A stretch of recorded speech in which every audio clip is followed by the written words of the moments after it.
अस्सलामुअलैकुम, आप देख रहे हैं बाखबर सुबह। मैं हूं फैसल अब्बासी। इस उम्मीद और यकीन के साथ कि सुबह तमाम इंसानों के लिए सलामती का पैगाम लेकर आई है। आपकी सुबह को, आपके दिन को बाखबर बनाने के लिए हम हाजिर हैं। मेरे साथ स्टूडियो में तशरीफ रखते हैं सीनियर सहाफ़ी, सीनियर तज्ज़ियाकार इकराम होती साहब। होती साहब, बहुत शुक्रिया आपके वक्त का, आपसे गुफ्तगू करेंगे।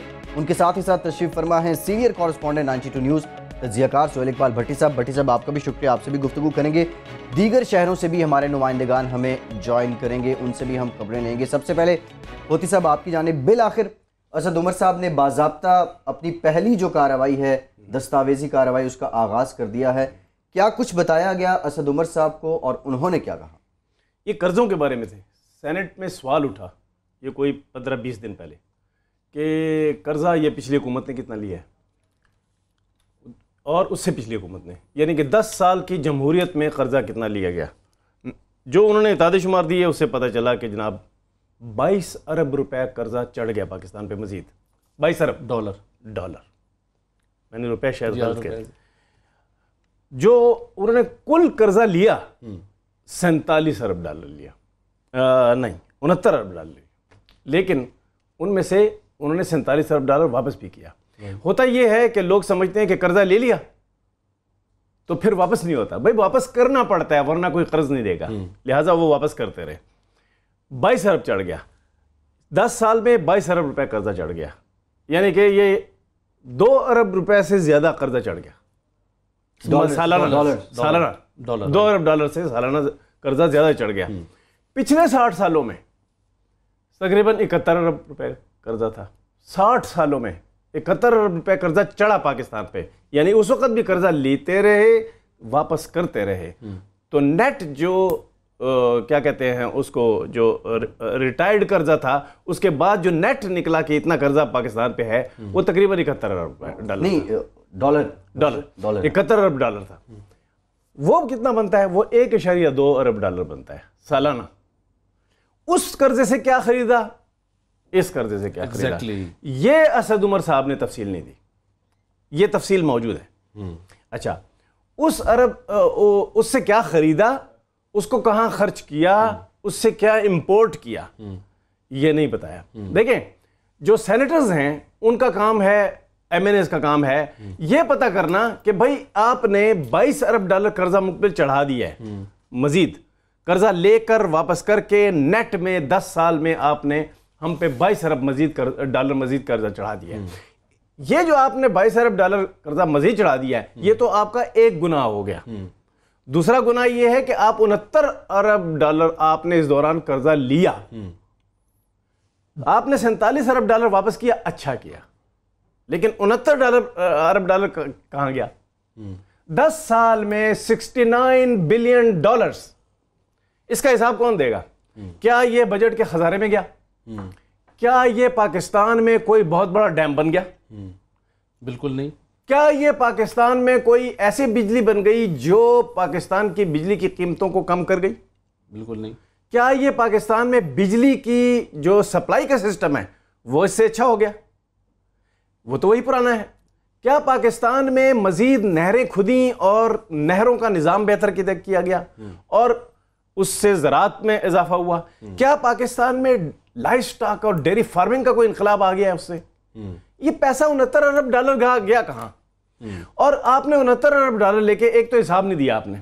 और असद उमर साहब से मुझे ये तवक्को है कि अब वो रिव्यू करेंगे, अब वो जाएंगे निटी-ग्रिटी में। हम 2 महीने लगाएं, 4 महीने लगाएं, इसका हिसाब निकालें। इसमें से 3 किस्म का हिसाब निकालें। नंबर 1, इंपोर्ट क्या क्या किया, वो कहां दरकार था। नंबर 2, जो बजट के खजाने में इस्तेमाल किया वो कितने फीसद था। क्राइम ये है कि दुनिया में अभी आपको मालूम है कि यूनान वो बैंकरप्ट हो गया, उसने डिक्लेयर कर दिया कि मैं बैंकरप्ट हूं क्योंकि मैं कर्जा वापस नहीं कर सकता। उनको एक पैकेज मिला आईएमएफ के थे, ये भी एक पैकेज लेने जा रहे हैं, लेकिन उनसे जब आईएमएफ ने पैकेज लिया तो उन्होंने कहा पहले लिस्ट दो कि तुमने कर्जा जो लिया है वो कहां कहां खर्च किया है। उन्होंने अपने अवाम को नहीं बताया कि हमने कर्जा कहां खर्च किया, उन्होंने आईएमएफ को बता दिया। ये आप बाहर की दुनिया को तो बता देंगे कि आपने 69 अरब डॉलर कहां खर्च किए, लेकिन पाकिस्तानियों को नहीं बताएंगे। ये काम अब खत्म होना चाहिए। नए पाकिस्तान में ये काम नहीं होना चाहिए। और असद उमर साहब से पूरी कौम ये तवक्को भी रखती है कि जितने अरबों डॉलर्स के कर्ज की बात करते हैं, ये कोई ढकी छुपी मालूमात नहीं है। State bank of Pakistan quarterly update करते हैं अपनी वेबसाइट, वहां पर ये फिगर्स मौजूद हैं। असद उमर साहब को बताना चाहिए कौम को, जो हमेशा क्वेश्चन भी होता रहा, जो चेयरमैन नैब ने भी क्वेश्चन उठाया कि जो जितने बिलियन डॉलर कर्ज लिया गया उसकी यूटिलाइजेशन क्या थी। और उसके साथ होती साहब जो यूरो बॉन्ड्स की फरोख्त हुए, जो स्कूक बॉन्ड्स फरोख्त हुए, कुछ पाकिस्तानियों ने भी बैरून मुल्क बैठ के उसकी खरीदो फरोख्त की। वो जो सीक्रेट नाम है और उसके बाद उन्होंने यहाँ पे उन चीज़ों को डिस्क्लोज नहीं किया हुआ, उनकी तफसीलात भी सामने आनी चाहिए ताकि असल हकायक तो पता चले। कर्जे की कहानी के साथ साथ जो लोगों ने इस कर्ज देने से और लेने के सारे प्रोसेस से बेनिफिट्स हासिल किए, उनके नाम तो एटलीस्ट सामने आने चाहिए। देखिए जी, कल और परसों ये काम ज़्यादा हुआ, पहले भी होता रहता है कि लोगों ने आके कहा कि हम आपका प्रोग्राम देखते हैं, आप बड़ी अच्छी बातें करते हैं, मज़ीद इसको तेज़ करें प्रोग्राम को। ये कौन लोग थे? ये वो लोग थे जो नए मैंने मुंतखब हुए हैं, जो पुराने सेनेटर्स हैं, ये बातें करते हैं। भाई आप अपनी काबिलियत भी तो बढ़ाएं ना। आप उनसे पूछें कि इसका 70% कहाँ गया, 69 अरब डॉलर का 70% कहाँ गया, फिर 30 जो रह गया उसमें से 15% कहाँ गया, फिर 15, वरना हम बताएंगे। असद उमर साहब से ये हमारी गुजारिश है, अगर आप खुद नहीं दे सकते हमें दे दें ये मालूमात। आप अगर असेंबली में नहीं दे सकते, कोई कदगन है आप पर, आप हमें दे दें। आप सेनेट में नहीं दे सकते, आप हमें दे दें। हम आवाम को बताते हैं कि दर हकीकत कर्जा लेकर इस मुल्क में क्या किया गया, और ख़ास तौर पे पिछले 10 सालों में। वो गालिब का शेर है कि कर्ज की पीते थे मैं और कहते थे कि हाँ रंग लाएगी हमारी फाका मस्ती एक दिन, तो वो दिन आ गया। हमारी फाका मस्ती जो है कि एक तरफ हमारे पास कमाई कोई नहीं है, दूसरी तरफ हम कर्जे लेते गए और वो वापस भी नहीं कर पा रहे, और आवाम के ऊपर 22 अरब डॉलर का इस 10 सालों में मजीद बोझ डाल दिया गया। वो पैसे 69 अरब डॉलर गए कहां? ये है असल सवाल। ठीक, ये यकीनी तौर पे पाकिस्तान के अवाम के सामने ये सारा हिसाब किताब आना चाहिए, क्योंकि ये कर्ज पाकिस्तान के अवाम के पैसों से ही अदा किए जाते हैं।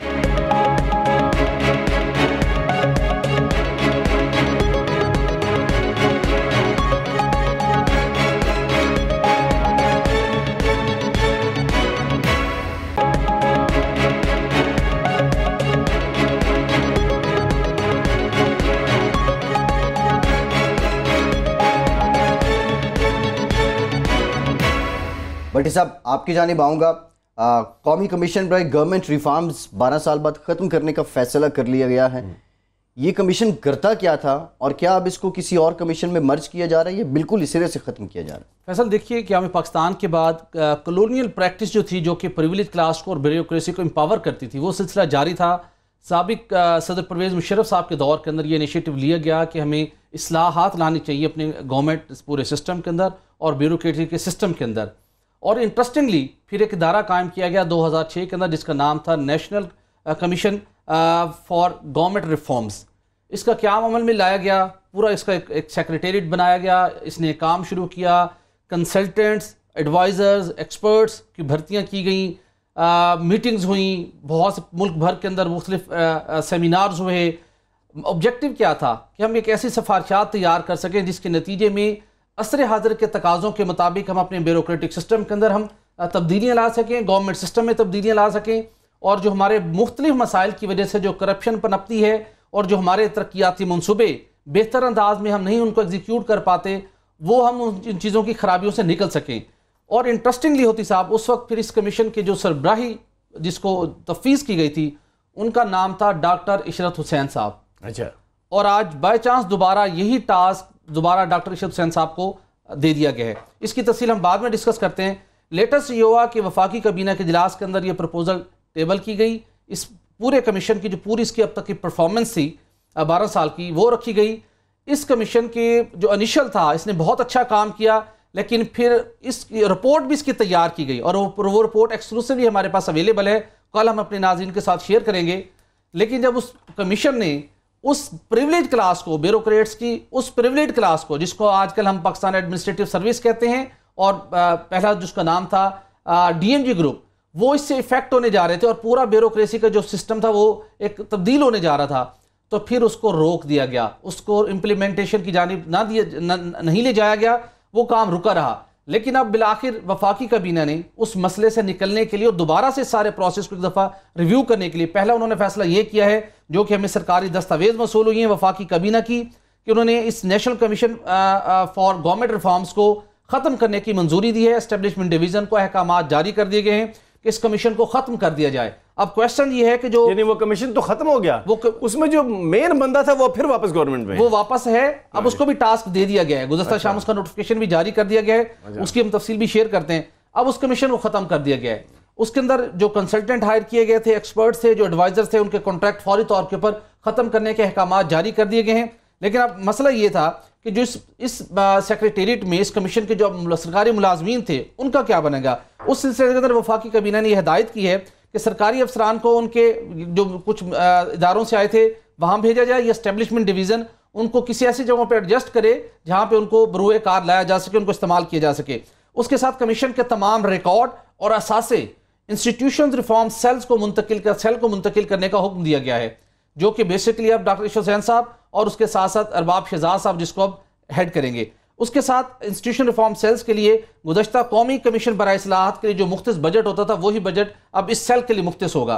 अब जब ये वफाकी काबीना ने फैसला किया था, गुज़श्ता रोज़ एस्टेब्लिशमेंट डिवीज़न की जानिब से, कबीना डिवीज़न की जानिब से बाज़ाब्ता नोटिफिकेशन जारी कर दिया गया और टास्क फोर्स कायम कर दी गई है, जो कि 19 अरकान पर मुश्तमिल है, जिसके चेयरमैन दोबारा डॉक्टर इशरत हुसैन साहब को ही बनाया गया है। तो ये सारी एक्सरसाइज का फायदा क्या है? एग्जैक्टली। अच्छा, अब हमने 12 साल के दौरान मेरे अंदाजे के मुताबिक जो मैंने मुख्तलिफ लोगों से मालूमात हासिल की, तकरीबन 3.5 से 4 अरब रुपए हमने सिर्फ तनख्वाहों की मद में अदायगियाँ की हैं। बाकी जो दौरे होते रहे कमीशन के अफसरान के, एक्सपर्ट से मुलाकातें होती रही, ब्रेन स्टॉर्मिंग सेशन हुए, रिपोर्ट तैयार की गई, उसका किसी ने नहीं पूछा कि कौमी वसाइल के जो सारा ज़या हुआ है, जो वक्त का ज़या हुआ, उसका भी हमने कुछ करना है या नहीं करना। रिपोर्ट तैयार थी। अब ये इसको 90 दिन का टास्क दिया गया है, इसके टर्म्स ऑफ रेफरेंसेस दोबारा जारी कर दिए गए हैं, जिसके मुताबिक ये टास्क फोर्स अपना पूरा एजेंडा बना के गवर्नमेंट के अंदर रिफॉर्म्स, इस ब्यूरोक्रेटिक सिस्टम के अंदर पूरी रिफॉर्म्स करके वज़ीर-ए-आज़म और वफाकी काबीना को अपनी सिफारिशात भेजेगी कि जिसकी रोशनी के अंदर फिर उन सिफारिशात के ऊपर बाज़ाब्ता कानून साजी की जाएगी।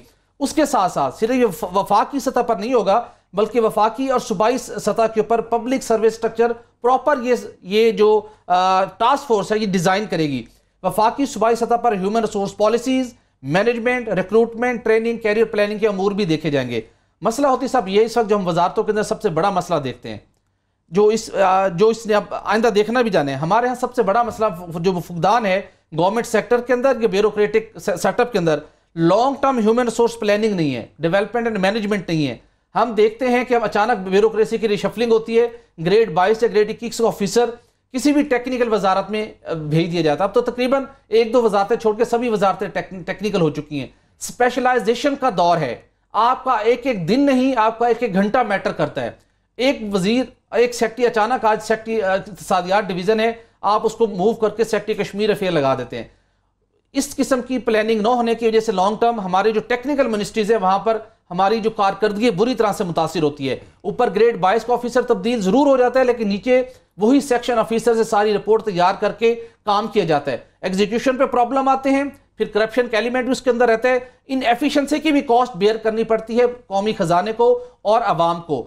हमें लॉन्ग टर्म एक प्लानिंग करनी चाहिए अरबाब शहजाद साहब को। और उसके बाद सबसे बड़ा जो इशू डॉक्टर इशरत हुसैन साहब ने पहले पॉइंट आउट किया था और अब भी जिसके ऊपर काम कर रहे हैं, वो कहते हैं कि हमारे यहाँ ब्यूरोक्रेसी के अंदर तमाम जो ग्रुप्स हैं, कैडर्स हैं, उनको लेवल प्लेइंग फील्ड फराहम नहीं किया जाता।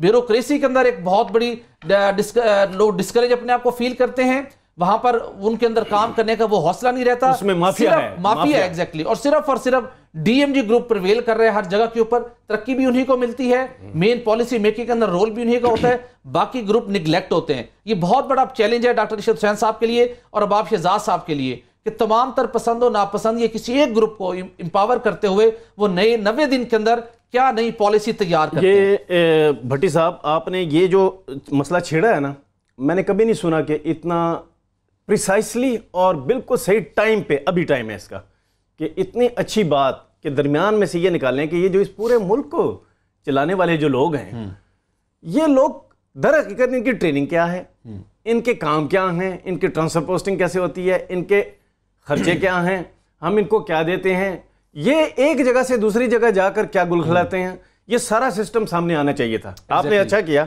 अब इसमें 3 चीज़ें हैं बुनियादी। पहली बात यह है कि एक माफिया है जो आपने आखिर में जिक्र किया।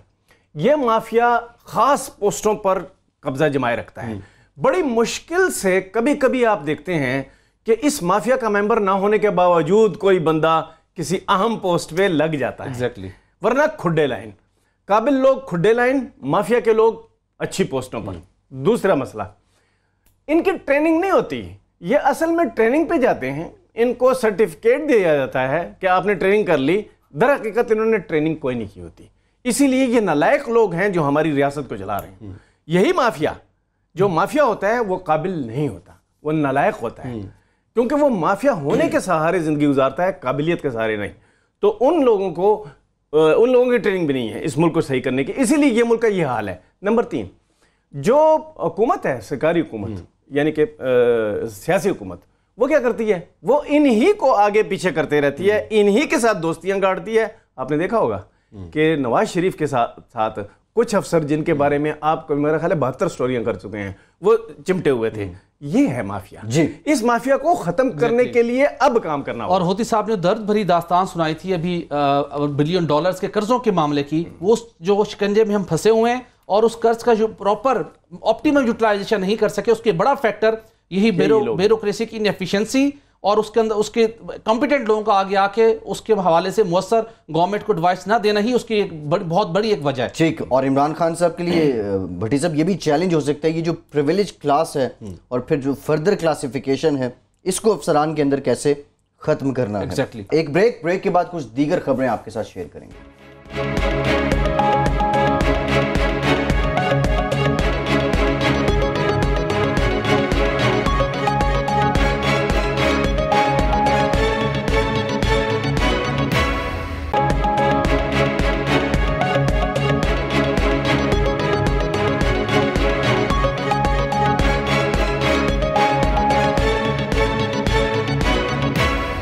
एक बार फिर से आपको खुशामदीद कहेंगे। भट्टी साहब, आपसे जानना चाहूँगा, फवाद हसन फवाद खुद तो तहकीकात का सामना कर रहे हैं, लेकिन उनके मंजूर नज़र लोग अभी भी अहम पोस्टों पर हैं।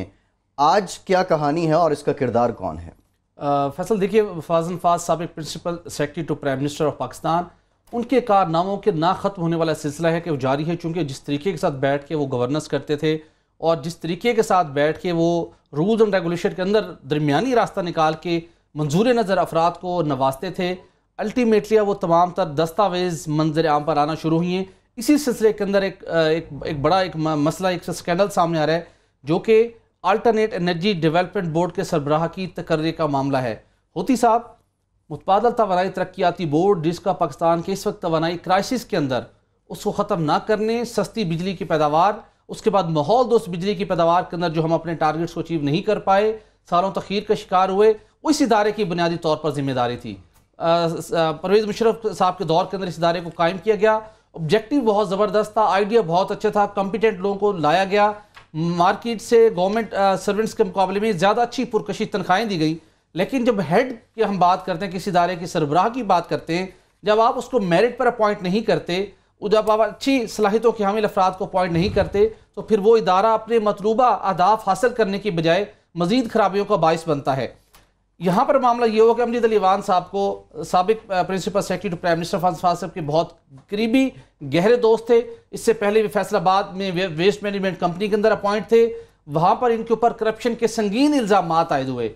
एंटी करप्शन पंजाब ने इनके खिलाफ इंक्वायरी की। इंक्वायरी मुकम्मल करने के बाद उन्होंने लिखा कि जिस तरीके के साथ इन्होंने वहाँ फैसलाबाद में इस कंपनी को रन किया है, ये किसी भी गवर्नमेंट कंपनी के अंदर किसी भी सरकारी ओहदे के लिए काबिल नहीं है। मुस्तकबिल के अंदर इनको किसी सरकारी कंपनी में किसी सरकारी ओहदे पर तैनात ना किया जाए। ये रिपोर्ट मौजूद है जो कि हमने हासिल की है। उसके साथ दूसरा, फिर उसके बावजूद फवाद फाज साहब ने ऐसी रिपोर्ट को वो खाते में तो नहीं लाते थे, उन्होंने डिसाइड किया था इनको लगाना है, अपॉइंट कर दिया। अपॉइंट करने के बाद उनका जब 3 ईयर्स की उनकी टेनोर था वो मुकम्मल हो गया मई 2017 में। आखिरी महीना था मुस्लिम लीग नून की हुकूमत के इक़्तिदार का। समरी मूव हुई मिनिस्ट्री ऑफ एनर्जी की जानिब से, यानी कि पावर डिवीज़न की जानिब से। उसके अंदर तमाम तर सूरत हाल से आगाह किया गया कि इनका टर्म कंडीशंस खत्म के मुताबिक इनका टाइम कंप्लीट हो गया। अब हमें किसी को एक्टिंग चार्ज देना चाहिए मिनिस्ट्री ऑफ एनर्जी के पावर डिवीजन के ऑफिसर को, ताकि इस अरसे के दौरान मुस्तकिल एमडी के तैनाती का प्रोसेस शुरू हो सके। फवाद नफाज साहब के इसके जवाब में जो खत लिखा, जो हमने हमारे नाज़रीन हमारी स्क्रीन पर देख सकते हैं, उन्होंने हैरान कुन तौर के ऊपर उन्होंने लिखा उसके अंदर कि प्राइम मिनिस्टर ऑफ पाकिस्तान जो कि उस वक्त शाहिद खान अब्बासी साहब थे, उनकी ख्वाहिश है कि अमजद अली अवान साहब जिनका कॉन्ट्रैक्ट कंप्लीट हो चुका है उनको मजीद कंटिन्यू करने दिया जाए, वो बैठ के भी तो अपना काम करें, उन्हें ना हटाया जाए। जबकि CEO alternate energy development board की तैनाती, उसके कॉन्ट्रैक्ट अगर आपने दोबारा भी एक्सटेंड करना है, फेडरल गवर्नमेंट की डोमेन है। और फेडरल गवर्नमेंट का मतलब है वफाकी कबीना, प्राइम मिनिस्टर ऑफ पाकिस्तान के पास कोई ऐसे इख्तियारात नहीं है। लेकिन उन्होंने मिनिस्ट्री ऑफ एनर्जी को एक शटअप कॉल भी दी कि आपने समरी मूव क्यों की है, अमजद अली अवान साहब ही या इसको कंटिन्यू करेंगे, और साथ लेटर लिख दिया, तहरीरी तौर पर लिखा कि वज़ीर-ए-आज़म की ख्वाहिश के मुताबिक इनको ही कंटिन्यू करवाया जाएगा। उन्होंने वो वापस आई, उसके बाद वहां पर अमजद अली अवान साहब ने कंटिन्यू किया सारा मामला। उसके बाद दोबारा जब उनके केयरटेकर सेटअप की बना, तो मिनिस्ट्री ऑफ एनर्जी ने इससे पहले कि उनके ऊपर कोई ऑडिट पैरा बनता और उनको जवाब देना पड़ता, उन्होंने दोबारा ये मामला लिखा स्टैब्लिशमेंट डिवीजन को कि ये बहुत बड़ी खिलाफ वर्जी हो रही है, कवायद ज़ाबित की खिलाफ वर्जी हो रही है, कानून की खिलाफ वर्जी हो रही है, या तो फेडरल कैबिनेट से जाकर इसकी मंजूरी हासिल की जाए, बसूरत दीगर इन्हें घर जाना पड़ेगा। स्टैब्लिशमेंट डिवीजन में समरी वहां पर फवाद नफाज साहब के ब्यूरोक्रेट्स की जो उन्होंने ट्रेंड करके अपना एक ग्रुप बनाया हुआ था, और जो हमारे ब्यूरोक्रेटिक सिस्टम के अंदर हमने जिन खराबियों की निशानदेही की है वो लोग वहां पर मौजूद थे। वो समरी आज तक वहां पर पेंडिंग है, और इस वक्त तहरीक इंसाफ की हुकूमत के लिए एक बड़ा इम्तिहान है अमजद अली अवान साहब, जिसको मिनिस्ट्री ऑफ एनर्जी का पावर डिवीजन कह रहा है कि उनकी अपॉइंटमेंट इस वक्त इलीगल है। उसके बाद उनके ऊपर और 20 करप्शन की शिकायत सामने आई, FIA उनकी इंक्वायरी कर रहा है। बजाय इसके को आप उनको उससे ओहदे से अलग करें, और मुतबादल तवानाई तरक्याती बोर्ड, जिसका जो मैंडेट था पाकिस्तान के अंदर मुतबादल तवानाई को फरोग देना, उसके बाद हमने एक सोलर पैनल के हवाले से बात की थी कि सोलर पैनल की पॉलिसी को गलत तरीके से इस्तेमाल किया जा रहा है। पाकिस्तान की पूरी मार्केट को गैर म्यारी सोलर पैनल इंपोर्ट करके इंतहाई बुरी तरीके से नुकसान पहुंचाया गया है। आम लोगों का सोलर पैनल के ऊपर एतमाद उठ चुका है, और 32 अरब रुपए की मनी लॉन्ड्रिंग हुई है, जिसकी तहकीकात नैब कर रहा है। इस चीजें को, इस सारी खराबी को किसने रोकना था? मुतबादल तवानाई तरक्याती बोर्ड ने, और वहां पर CEO बैठे हुए थे अमजद अली अवान साहब। उन्होंने ना उस अरसे के दौरान कोई अपना रोल प्ले किया, खिलाफे कानून इस वक्त भी वो अपने ओहदे पर विराजमान है। पावर डिवीजन कहता है कि उन्हें फौरी तौर पर हटाया जाए, समरी उन्होंने मूव कर दी, और इस वक्त ये समरी एस्टेब्लिशमेंट डिवीजन में पेंडिंग है। हम जिस क्राइसिस के अंदर है, जो हम फॉसिल फ्यूल की बात करते हैं, एक्सपेंसिव फ्यूल की बात करते हैं, और आजकल दोबारा बहुत बड़े पैमाने के ऊपर लोड शेडिंग हो रही है, गर्दिशी कर्जा है, हम पेमेंट नहीं कर पा रहे, और इंपोर्टेड फ्यूल के ऊपर $बिलियन खर्च करते हैं। अगर ये हमारा ये इदारा यहाँ पर कॉम्पिटेंट लोगों को मेरिट के ऊपर अपॉइंट किया जाता, उनको टारगेट दिया जाता, तो आज मुतबादल तवानाई के हवाले से हमारी बड़ी सिग्निफिकेंट हमारी प्रोग्रेस होती, और इस गर्दिशी कर्जे के चक्कर में न होते, और आज भी 10 से 12 घंटे लोड शेडिंग का हमें सामना न करना पड़ता। एक आपने जो माफिया की स्टोरी पीछे की है ना, वो बहुत सिग्निफिकेंट है, वो इंशाल्लाह याद रखी जाएगी। ये माफिया है, ये माफिया के मेंबर्स हैं, इनको एक्सटेंशंस भी मिलती है, इनको पोस्टिंग भी मिलती है, इनकी तनख्वाहें भी ज़्यादा होती हैं, इनके इख्तियारात भी ज़्यादा होते हैं। ये जब कोई करप्शन कर लेते हैं तो उस करप्शन पे जनाब FIA नैब वो भी तेज़ी से अमल नहीं करते। आप अब ही की स्टोरी में है कि ताख़ीर का शिकार है ये केस। अब ये जो केसेस ताख़ीर का शिकार है, इसका मतलब है कि जिन्होंने इस केस को अंजाम तक पहुंचाना है वो भी माफिया के मेंबर बन चुके हैं। Exactly. अब इस माफिया को टोटल एक ही केस से, ये वाला केस जो आपने पेश किया, ये काबीना में डिस्कस हो जाए, और एक रूल ऑफ थंब जिसे कहते हैं, एक रूल हो जाए कि आइंदा हमने माफिया को, जो कि बैठे हैं मुख्तलिफ जगहों पर, उनको वहां से हटाना है, उन पे जो हो रही है रिपोर्टिंग हो रही है उसको हमने देखना है, FIA और नैब के किरदार को हमने देखना है कि वो केस क्यों नहीं कर रहे। ये एक ही केस को अगर वो सैंपल बना लें और इस पे काम कर लें तो पूरा जो माफिया है वो टूटना शुरू हो जाएगा। एग्जैक्टली, एक बहुत जबरदस्त मैसेज आएगा कि अब इस नए पाकिस्तान के अंदर हमें अपनी पुरानी कारीगरियों का और वारदातों की कोई गुंजाइश मौजूद नहीं है। ठीक बड़ी साहब, लेकिन एक और सवाल यहाँ ये भी उठता है कि एक तो ब्यूरोक्रेटिक जो मैटर्स हैं, जो उनको आशीर्वाद रहा वो फवाद साहब का रहा, दूसरा लॉबीज भी काम करती हैं। आप अक्सर ऑयल लॉबी का तज़किरा करते हैं, ऐसे लोगों को नवाजा जाता है ताकि मुतबादिल जराए ना आए। तो इस सिलसिले भी कोई कड़ी नजर आती है? यकीनी तौर के ऊपर ऐसा हो नहीं सकता। देखिए काम यही है, काम यही है, यही डिफरेंट टैक्टिक्स होते हैं जिस माफिया की निशानदेही कर रहे हैं होती साहब, वो डिफरेंट टैक्टिक्स के जरिए उन्होंने अपॉइंट ही इस टाइप का बंदा इसलिए करवाते हैं ताकि वो अपने मकासद को हासिल मलीशियस उनके जो अज़ाइम हैं ऑब्जेक्टिव्स हैं वो हासिल हो सकें। ठीक, और नुकसान अल्टीमेटली आवाम को पहुंच रहा होता है। एक ब्रेक के बाद कुछ दीगर खबरें आपके साथ शेयर करेंगे।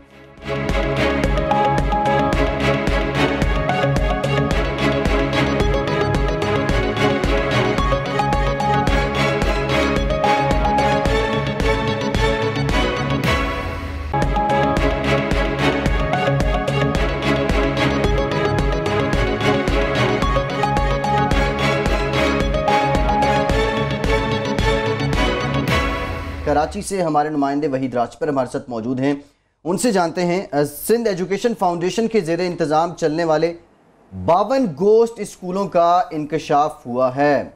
वहीद, आपसे मैं जानना चाहूँगा, इन स्कूल्स को फंड्स कौन दे रहा था और इनकी मॉनिटरिंग कौन कर रहा था और किन इलाकों में ये स्कूल कायम थे? देखें जी, ये 52 स्कूल हैं जिसमें सिंध एजुकेशन फाउंडेशन की निगरानी में चल रहे थे। इनको बजट भी सिंध एजुकेशन फाउंडेशन की जानब से जो है दी जा रही थी। ये तकरीबन 4.25 करोड़ से 5 करोड़ के दरमियान जो है ये इनके जो सैफ के जो स्कूल थे उनको बजट तकसीम हुई। ये 11 सिंध भर के जो 11 अजला हैं वहाँ पे ये 52 स्कूल जो गोस्ट स्कूल हैं वो उनका इंकशाफ हुआ है। सबसे अहम बात यह है कि कराची, हैदराबाद और सक्खर जैसे बड़े जो मेगा सिटीज़ हैं वहाँ पर भी जो है गोस्ट स्कूलों का जो है इंकशाफ हुआ है। ये कराची में जो है 3 स्कूल हैं, हैदराबाद में 5 स्कूल ये गोस्ट स्कूलों का इंकशाफ हुआ है। इसी तरह जो है सक्खर में 1 स्कूल। तो सिंध भर के जो 11 अजला हैं, लाड़काना में भी हुआ है इंकशाफ, जो पीपल्स पार्टी का जो है गढ़ है वहाँ पर उसमें भी जो है एजुकेशन में। तो ये बड़े 11 अजला में गोस्ट स्कूल जो है उनका इंकशाफ हुआ है। ये MD सिंध एजुकेशन फाउंडेशन की जानब से एंटी करप्शन और नैब को जो है खत लिखा गया है, इंक्वायरी रिपोर्ट थी, उसमें जो इंकशाफ हुआ है। ये तमाम 52 के 52 स्कूल जो हैं मुख्तलिफ NGOs और प्राइवेट सेक्टर के ज़रिए ये चलाए जा रहे थे, क्योंकि सैफ निजी शोबे के तावन से सिंध भर में जो है हज़ारों की तादाद में स्कूल चला रहा है। तो कहने का मकसद है कि इसमें बड़े जो है 52 स्कूल गोस्ट निकले हैं। इसी तरह एजुकेशन जो स्कूल एजुकेशन है, कॉलेज एजुकेशन, वहाँ भी हज़ारों की तादाद में स्कूल बंद पड़े हैं। वहाँ पर 10,000 से ज़्यादा जो उस्ताज़ा हैं वो भी गोस्ट हैं। उनके जो है अभी तक तनख्वाहें बंद हैं, मुख्तलिफ IDs बंद कर दी गई थी। तो बड़े बड़े इंकशाफात स्कूल एजुकेशन, कॉलेज एजुकेशन में ये होते रहते हैं। अभी देखना ये है कि सालों से इनको 52 गोस्ट स्कूलों को करोड़ों की तादाद में जो है करोड़ों रुपए में जो बजट तकसीम किया जा रहा था, उनकी तहकीकात भी होनी है। देखते हैं क्या होता है जी। अच्छा वहीद, ये बताइएगा कि ये तो सिंध एजुकेशन फाउंडेशन के आपने 52 स्कूलों की बात की। 2017 में साबिक सूबाई वज़ीर तालीम सिंध ने इस बात का इंशाफ किया था कि सिंध के अंदर मजमूई तौर के ऊपर 4000 के लगभग गोस्ट स्कूल्स हैं, हम उनका खात्मा करने जा रहे हैं, हमने उनको पॉइंट आउट कर लिया है और अब आपको ये स्कूल दोबारा हकीकत के अंदर नजर आएंगे और यहाँ पर बच्चों को तालीम मिलेगी। उन जो सिंध हुकूमत के मातहत बाकी जो सरकारी स्कूल थे, जो गोस्ट स्कूल थे, 4000 तक तादाद बताई गई थी, उसके अंदर क्या कोई बेहतरी लाई जा सकी या उस मामले को भी बयानात देने के बाद फाइलों की नज़र कर दिए गए?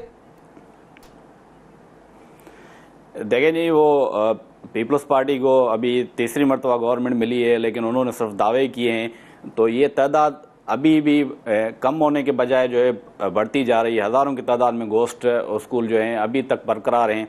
तो वहाँ पर जो है वो उनको स्कूलों को जो है इन्होंने रिकॉर्ड में तो कहा है कि गोस्ट तो लफ्ज़ नहीं दिया गया, लेकिन कह रहे हैं कि इस वक्त बंद हैं क्योंकि ये इजाफी स्कूल हैं, वहाँ पर बच्चे नहीं हैं, लेकिन वहाँ पे टीचर्स तो हैं, तनख्वाहें ले रहे हैं, लेकिन अभी तक कोई सुधारा नहीं हुआ है। पीर मज़ार के दौर में हुआ, देखें उसके बाद निसार खोड़ो आए, जाम मेहताब डर आए, अभी सैयद सरदार अहमद शाह कह रहे हैं कि नौजवान CM है, लेकिन उसके दौर में भी जो कल्चर एंड सकाफ़त में वहाँ भी नैब में केसेस चल रहे हैं। देखते हैं अभी यहाँ क्या करते हैं। 30,000 से ज़्यादा स्कूल एजुकेशन में पीर मज़ार के दौर में जो है वो जाली भर्तियाँ हुई, नैब में केस चल रहा है, उसमें से तो पीर मज़ार को जो है क्लियरेंस मिल गई है, लेकिन 30,000 से ज़्यादा अभी तक वहाँ पे जाली भर्तियाँ भी हुई हैं। ये बड़ा स्कैंडल है।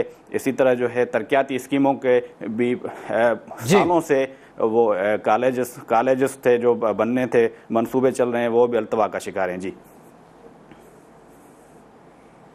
ठीक, बहुत शुक्रिया वहीद राजपुर, आप मौजूद थे कराची से हमारे साथ। और कुछ सिंध एजुकेशन फाउंडेशन के ज़ेर एहतमाम चलने वाले 52 गोश्त स्कूलों का जो कहानी आपने सुनाई है हमें, हैरानकुन तौर पे यहाँ NGOs और जो दीगर इनके डोनर्स हैं उनको भी यहाँ मामू बनाया गया है। ज़ीशान जावेद इस्लामाबाद से हमारे नुमाइंदे हमारे साथ मौजूद हैं, उनसे हम जानना चाहेंगे। ज़ीशान, पाकिस्तान पोस्ट की स्टोरी आप लेकर आए हैं। आप बता रहे हैं कि पिछले 9 सालों में सालाना 9 अरब रुपए खसारा है। मुबैना तौर पर माली बेज़ाब्तियाँ और करप्शन कितने केसेस हैं जिनको लेकर पाकिस्तान पोस्ट के खिलाफ तहकीकात हो रही हैं, और आलाकार क्या रहा करप्शन के लिए, कौन सा तरीका अपनाया गया? भाई साहब, इसमें इस तरह है कि जो पाकिस्तान पोस्ट है, अगर आप उसको देखें तो वो इंफ्रास्ट्रक्चर के हवाले से जो पाकिस्तान में कुछ बड़े, सबसे बड़े जो सरकारी इदारे हैं उनमें से एक है, जिसका जो टोटल इंफ्रास्ट्रक्चर है वो तकरीबन 45,000 से ज़ायद अफरादी क़ुव्वत पर मुश्तमिल है। पाकिस्तान पोस्ट जो है उसको अगर आप देखें तो जो हमने स्टोरी भी की है इसके ऊपर, उसके हवाले से गुज़श्ता 9 साल यानी कि 2009 से ऑनवर्ड जो है पाकिस्तान पोस्ट मुसलसल खसारे का शिकार है, और वो तकरीबन एवरेज जो है वो 7 अरब से 9 अरब तक का खसारा जो है वो उनका रिकॉर्ड किया जा रहा है। इससे पहले इसे एक थोड़ा सा किसी हद तक मुशर्रफ दौर के बाद या मुशर्रफ दौर के दौरान भी इसे एक मुनाफा बख्श इदारा समझा जाता था। जो माली बदनवानियाँ या बेज़ाब्तियाँ हैं उसमें अगर कभी इत्तफाक हो, आप पाकिस्तान पोस्टल सर्विसेज डायरेक्टोरेट जो है इस्लामाबाद में, उसका विज़िट करें तो आपको अंदाज़ा होगा कि वहाँ पर जो अंदर दफ्तरी माहौल है वो किस तरह का है। क्योंकि अगर अभी रिसेंटली मेरा वहाँ पर जब विज़िट का इत्तफाक हुआ तो जो उनकी DG हैं, उनकी DG के कमरे के बाहर जो उनका ऑफिस बॉय है वो वहाँ पर वीडियो चैट पे बातें कर रहा है, और अंदर जो है DG उनको इस हवाले से चीज़ों के इंतज़ामिया के मामलात का पता ही नहीं है। जो सबसे बड़ी बात अभी हाल ही सामने आई है वो ये आई है कि शाहिद खाकान अब्बासी जब उनका टेन्योर ख़त्म हो रहा था, उनके दौर में बिल्कुल आखिरी अदवार के दौरान इन्होंने कोई तकरीबन 700 से ज़ायद भर्तियाँ की हैं पूरे पाकिस्तान में, जिनमें 19 भर्तियाँ जो हैं वो सिर्फ फेडरल जो Pakistan postal services federal directorate है इस्लामाबाद में, वहाँ पर वो भर्तियाँ की गई हैं। उस पर जब हमने स्टोरी की तो हमारी मुख्तलिफ़ ऑफिशियल से बात हुई, उनके मिनिस्ट्री के जो आला हुकाम है उनसे बात हुई, तो उसमें जो तहकीकात का दायरा अभी वो काफ़ी वसी हो चुका है, और नैब जो रावलपिंडी डिवीज़न है उस पर तहकीकात कर रहा है। तो उसकी इब्तदाई तहकीकात में ये बात सामने आई है कि इन भर्तियों में भी जो है वो पेशावर वाली साइड जो है, वहाँ के जो पोस्ट मास्टर जनरल हैं और लाहौर में, वहाँ पर सबसे ज़्यादा जो भर्तियों के हवाले से बेज़ाब्तियाँ हैं वो सामने आई हैं। दूसरा इसमें एक बड़ा इंपॉर्टेंट फैक्टर ये है कि हाल ही में वहाँ पर एक अद्वियात के हवाले से जो इनकी पाकिस्तान पोस्ट की डिस्पेंसरी है, जिससे जो पाकिस्तान पोस्ट के मुलाजमीन जो हैं वो उससे इस्तिफ़ादा हासिल करते हैं, उन डिस्पेंसरीज़ में करोड़ों रुपए की करप्शन का वाक़यात सामने है, उसको भी नैब जो है वो तहकीकात कर रही है। वो जो अद्वियात का मामला था उसमें हैरानकुन बात और किसी हद तक दिलचस्प भी आप कह सकते हैं, वो ये बात थी कि वहाँ पर 2007 में 6वें ग्रेड में एक भर्ती होने वाले जो डिस्पेंसर थे हाजी मोहम्मद रफ़ीक, वो 10 सालों में हर साल 1 ग्रेड तरक्की करके आज 16वें ग्रेड में वहाँ पर सुपरवाइज़र के तौर पर काम कर रहे हैं, जिनको नैब के अपने दस्तावेज़ात में तहकीकात में इस वक्त जो है उनको मेन कल्प्रिट जो है वो समझा जा रहा है। मुजरिम नहीं, लेकिन इल्ज़ाम उन पर है कि अद्वियात के हवाले से जो माली बेज़ाब्तियाँ हुई हैं या जो वहाँ पर गैर मेयारी अद्वियात मुलाजमीन को दी जा रही हैं, उसमें जो बुनियादी किरदार है, जो बुनियादी करैक्टर है, वो हाजी मोहम्मद रफ़ीक साहब हैं। दूसरा इसमें जो एडमिनिस्ट्रेशन के हवाले से मामला हैं उसमें वो जैसे कि अभी थोड़ी देर पहले हम इसको सुन रहे थे कि जो अल्टरनेटिव एनर्जी डेवलपमेंट बोर्ड है उसके CEO के अपॉइंटमेंट के हवाले से जो मामला चल रहे हैं, ये खाली किसी एक महकमे में नहीं, ये तकरीबन जितने भी सरकारी महकमे हैं जो कि ख़ास तौर पर इंडिपेंडेंट इदारे हैं या खुद मुख्तार इदारे हैं, वहाँ पर ऊपर की स्लॉट पे जो वो तैनाती के मामला हैं उसमें ये सब हर जगह पर ये मामला एक जैसा ही है। शायद ये एक बड़ा अलमिया तो है, जितने भी हमारे सरकारी इदारे तबाही से दो चार हैं, उनके बेशतर अफसरान और उनके मुलाजमीन की माली हालत बहुत बेहतर है, क्योंकि उन्हीं की गलत पॉलिसी की वजह से वो इदारे तबाही से दो चार हुए। पाकिस्तान पोस्ट के हवाले से आपने बड़ी रिसर्च ओरिएंटेड आपने स्टोरीज की। पाकिस्तान पोस्ट के पास आज भी जितना बड़ा इंफ्रास्ट्रक्चर मौजूद है उसके मुकाबले में निजी शोबे के अंदर काम करने वाली दीगर कंपनियों के पास वो इंफ्रास्ट्रक्चर नहीं है, लेकिन उसके बावजूद ये अरबों रुपए खसारे से दो चार है, और इसके मुकाबले में काम करने वाली दीगर कोरियर कंपनियां वो अरबों रुपए का मुनाफा कमा रही हैं, उनके रेट्स बहुत ज़्यादा, उसके बावजूद आवाम उनकी सर्विसेज को इस्तेमाल करते हैं। तो क्या इसकी पाकिस्तान पोस्ट को दोबारा इस तरीके के ऊपर रिवाइव करने के लिए कि वो अपने जो उनकी कंपिटेटर्स हैं कंपनीज, उनको मुकाबला कर सके, कोई प्लान बनाया गया या नहीं? चूंकि नैब की इंक्वायरीज तो चलेंगी, बहुत अरसा तक ये मामला चलेगा, लेकिन इसको रिवाइव करने का कोई प्लान बनाया गया या नहीं? भट्टी साहब इसमें यही है कि अगर हम इसके रिवाइवल की बात करें तो उसमें सबसे इम्पॉर्टेंट ये है कि जो इनके आला हुकाम हैं या जो इनकी टॉप स्लॉट के ऑफिशियल्स हैं, सबसे पहले उनको उसके इस मामले के ऊपर संजीदा होना पड़ेगा। अभी जो डीजी मौजूदा डीजी हैं वो रिटायर्ड हो रही हैं इसी साल 2018 में। उनके बाद जो डीजी की दौड़ में लोग शामिल हैं उसमें वहाँ पर अभी भी जो मौजूद है एडीजी एडिशनल डायरेक्टर जनरल वो वहाँ पर हम मौजूद हैं। तो जो रिवाइवल के हवाले से एक इसमें वो पॉजिटिव चीज़ ये चल रही है कि शाहिद खाकान अब्बासी के दौर में, बल्कि 2015 में पहली दफ़ा इन्होंने रिवाइवल के हवाले से 3 पॉइंट एजेंडा एक पेश किया नवाज शरीफ की हुकूमत में, जिसको बाद में वो लिंगर ऑन होता रहा और शाहिद खाकान अब्बासी के बाद भी वो सियासी उन सारे मामलात की नज़र हो गया। उसमें ये लोग ये चाह रहे हैं कि एक तो ये जो जिस तरह आप वो मनी ट्रांसफ़र के हवाले से आजकल मुख्तलिफ एप्लीकेशंस देखते हैं कि जो टेलकोस हैं, टेली कम्युनिकेशन कंपनीज़ हैं, वो आपको फैसिलिटीज़ देती हैं मनी ट्रांसफ़र की। एक ये उस साइड पर स्विच करना चाह रहे हैं, दूसरा ये चाह रहे हैं कि ये रीब्रांडिंग करें। वो बड़ी इंटरेस्टिंग चीज़ है कि रीब्रांडिंग में ये चाह रहे हैं कि जो इनके तकरीबन 9 से 10 हज़ार के करीब पोस्ट ऑफिस हैं पूरे पाकिस्तान में, ये चाह रहे हैं कि वो हम उसको निजी हैसियत में। बहुत शुक्रिया जीशान, आप मौजूद थे, बहुत शुक्रिया आपका। और पाकिस्तान पोस्ट की कहानी जीशान ने आपको सुनाई है। होती साहब आपकी जानिब आऊँगा। पाकिस्तान के अंदर एक बड़ा मसला पानी का है। होती साहब ये वाटर पॉलिसी थी क्या, और कुछ अलार्मिंग हकाइक में देख रहा हूँ जो आपकी स्टोरी में है। हाँ, 1991 में एक अकॉर्ड हुआ कि इंडस वाटर सिस्टम से चारों सूबे कितना पानी लेंगे। उसमें सिंध की एक शिकायत रही कि हमारे तक पानी नहीं पहुँचता। वो शिकायत अपनी जगह पर रही। सिंध में एक ख़राबी ये थी कि वहाँ के नहरों की लाइनिंग टाइम पे नहीं होती थी।